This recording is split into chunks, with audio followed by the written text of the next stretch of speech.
I do want to ask a little bit about your personal story because voters nationwide are just getting to know you.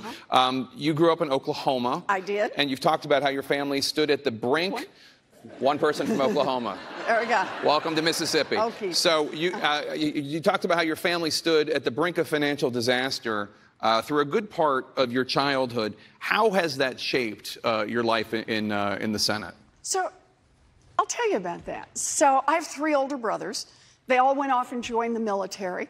That was their ticket to America's middle class. I was the late in life baby. My mother always just called me the surprise. And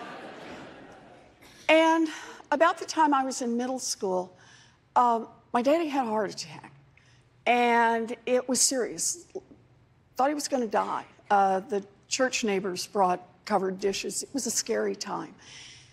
He survived, but he couldn't go back to work. And we lost our family station wagon. And at night, I'd hear my parents talk. And that's where I learned words like mortgage and foreclosure. And I remember the day that I walked into my parents' bedroom, and laying out on the bed is the dress. And some people here will know the dress. It's the one that only comes out for weddings, funerals, and graduations. And my mother's in her slip, and she's stocking feet, and she's pacing back and forth, and she's crying. She's saying, "We will not lose this house. We will not lose this house." She was 50 years old. She'd never worked outside the home.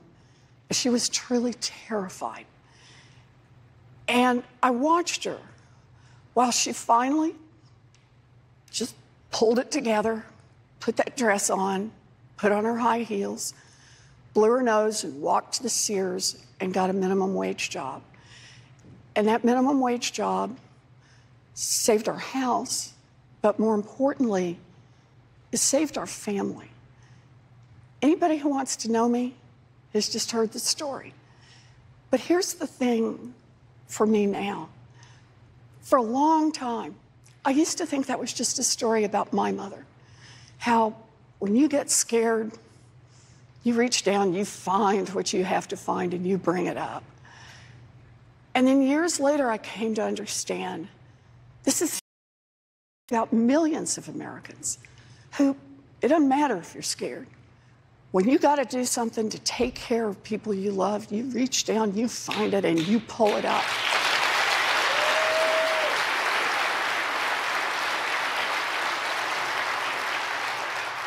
And then it was years later that I came to understand it was also a story about government. Because when this happened to my family, the minimum wage in America would support a family of 3. It would take care of a mortgage, utilities, and put food on the table. Today in America, a full-time minimum wage job will not keep a mama and a baby out of poverty. I am in this fight because I believe that is wrong. You know, it's for me, there's the whole story of why I'm in this fight. Washington once asked the question, at least on minimum wage, what does it take to support a family, to get a little toe in the door? Today, I hear them in Washington. They ask, what will improve the profitability of giant multinational banks? Well, I want a government that doesn't work for giant multinational corporations. I want one that works for little families like mine.